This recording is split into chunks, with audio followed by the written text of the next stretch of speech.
It's a shame this family is in such a state of upheaval. I would have enjoyed going to Puerto Rico. Better be careful, Mother. You're on the verge of becoming a rock and roll animal. Oh, my goodness, Alan. What a thing to say. No, really, you could become one of Miguel's groupies. Well, if I were a few years younger, I might just give it a try. Are you listening to this? Lee, the woman's scandalous. It's no wonder we're as dysfunctional as we are. Lee? What?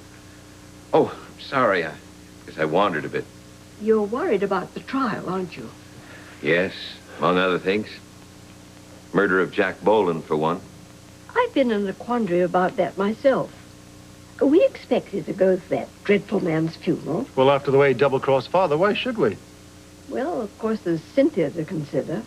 None of this is her fault, and, well, we've been friends for 50 years. Oh, that depends on your definition of friendship, the lying scoundrel. When I think of the years that I trusted that man, professionally and personally, and all the while he was capable of sticking a knife in my back at any given moment. Edward, please don't get yourself steamed up. Oh, that's easy for you to say. Did Boland betray you? No. He reserved that dubious judgment for me, his closest friend. And I... Oh, God. Edward. Oh, Edward. Father! Oh, no. Not again. Father. God. Father. Edward Quartermain, 66 Harbor View Road. There. Hurry. Father, can you hear me? It's Alan. Alan? Yeah, you just hang in there, okay? What happened? It's all right. You were going on about Jack Boland. You collapsed. Come on, we're going to take you to the hospital. Oh, no. It's not necessary. Yes, it is necessary. You just save your breath, Father. Come on, the ambulance is on the way. Oh, no. I'm going to call Schultz and Stannis, arrange a continuance of the trial. Oh, Lila? I'm right here, darling.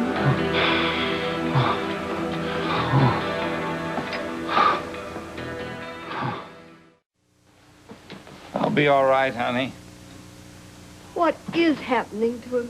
I can't make a diagnosis, Mother. But you're a doctor. Surely you have some idea. Listen to me. He had a brief syncopal episode. He fainted. It could be due to his heart condition. A heart attack? Don't say that, Mother. Don't jump to any conclusions. We're going to take him to the hospital. We'll find out what we're dealing with there. Alan. I'm coming. I'm going to go to the hospital. I'll call you as soon as we know anything. I should be with him. No, you shouldn't. You just stay here and wait for my call, okay? Oh, what more can happen to us? It's best not to ask, ma'am. I'm here if you need anything. Thank you, Reggie.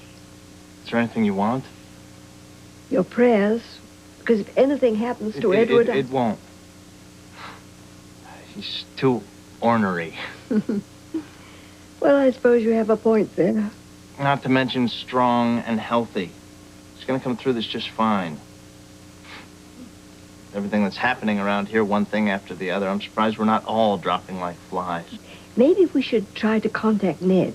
I think that'd be precipitous. I think it's best to just wait quietly until we hear from Dr. Quartermain, and then we'll decide what to do. Thank you. Thanks, Doc.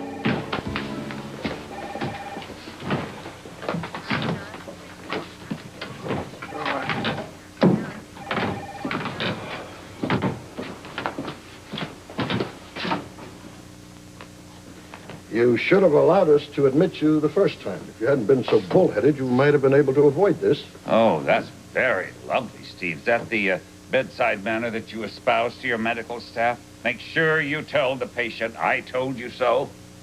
What's going on, Steve? Well, it doesn't appear to be a full-scale heart attack, but we can't be sure until we see the results of the diagnostic tests. Meanwhile, we'll have him admitted and make darn sure that he stays quiet for a day or two. This is the most idiotic, nonsensical thing I ever heard of. Yeah, sure, I'm under a little stress. Is there anything wrong with that? That's no reason to keep me captive in this hospital. Forget about it, Father. You can't bully your way out of here, so just conserve your energy. Oh, Audrey, just please tell them that I'm absolutely fine. I will do no such thing. Huh? We love you, Edward, in spite of yourself, and we want you around here for a good long time, so you will start cooperating, and you'll do it immediately. Or I'll get Reginald to bring Lila here, and she'll set you straight. And one more thing, if I hear any complaints from the nursing staff about your making their lives miserable, I will assign myself to this case, and you will really seem miserable.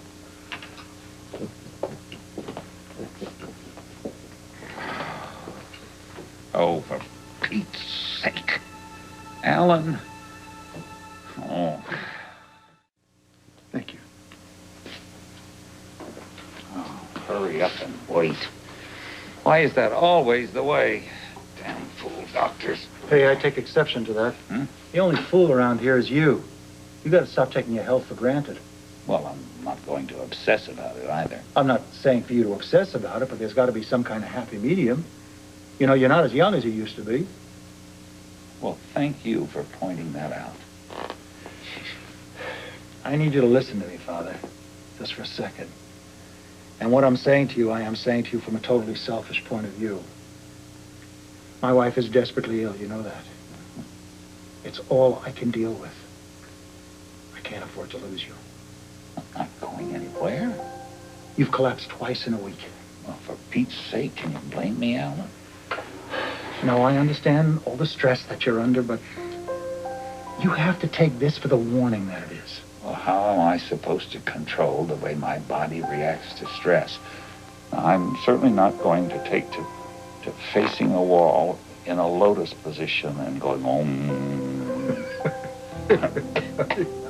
I can't picture you doing that. Can we get off the subject of my health for a minute? It's beginning to bore me silly. You tell me what's more important. I was just about to. You know, I should have maybe said all this before, but sometimes we take things for granted. What is it?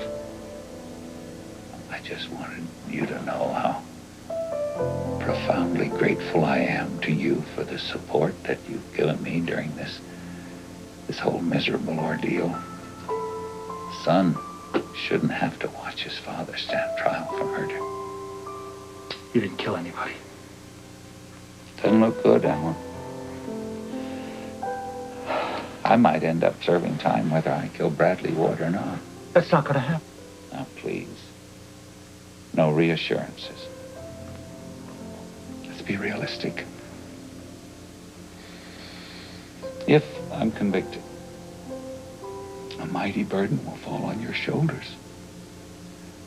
Not only will you have to help Monica through her recovery process, you're going to have to take care of your mother. And it'll be devastating to her. She'll try to be brave and put the best face on things. But, oh, it'll be a huge blow to absorb. I'm terribly worried about her. That's why you are here, getting ready to be admitted into the hospital, because you are worrying about things that haven't even happened. Huh? Believe me, there is no way on this earth that any jury is going to convict you. But let us just say that the unimaginable happens, and that they do. I swear to you, by all that's holy, I will take care of everything.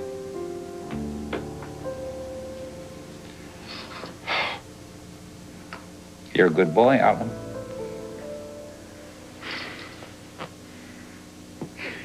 It's a long time since you said that to me. One more thing. Try not to be so hard on AJ. Hmm? If I'm not there, he loses a major source of his support. And he does deserve to be supported. You listening? I'm listening. You know, I'm not blind to his weaknesses.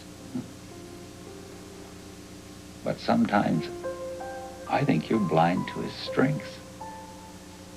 He's smart. He's determined. And he's talented. And he loves you and Monica with a quiet desperation.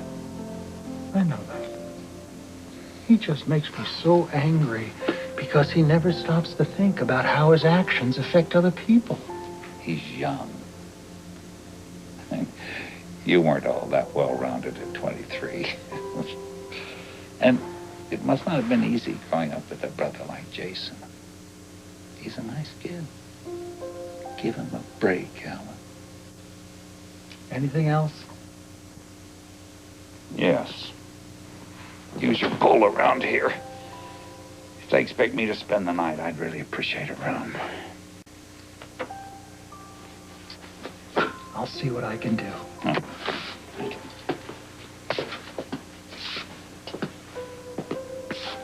Dr. Larson, please. Dr. Larson, please.